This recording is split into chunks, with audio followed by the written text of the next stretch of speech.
This is why the past week was rough. The astrology behind it. Astrology tells us everything about timing. This is going to affect you differently depending on what you have going on in your chart and where you have these signs in your chart, the houses that you have them in, which is why generic horoscopes don't always resonate with you and don't always cover the specifics of what's going on for you in your personal everyday life. This is something I teach in my Become an Astrologer course. It's your one-stop shop for learning how to read your chart and having this tool in your tool belt, knowing what all of this means and how to apply it to your chart and your life. So this whole past week, we have had Mars in a direct square with Uranus. A square aspect creates conflict and challenges, friction. Think of the energy of you're trying to get somewhere, you're running late, and then there's traffic. Boom, there's a wreck. You can't do anything about it. It causes challenges. Ultimately, it teaches you something. It teaches you that maybe you need to schedule out more time to get ready, to prepare for these things, right? That's the energy of a square. It's challenging. It sucks in the moment, but it ultimately creates growth.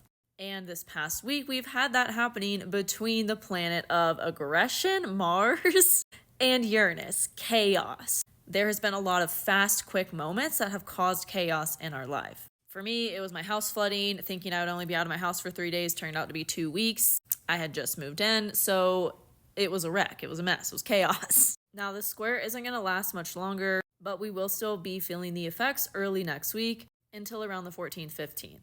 This transit is kind of rare. It only happens once every 2 years. The last time it happened was March 22nd of 2022, almost exactly 2 years ago. And it was in the exact same signs. Mars was in Aquarius, Uranus was in Taurus, which is where it's currently happening.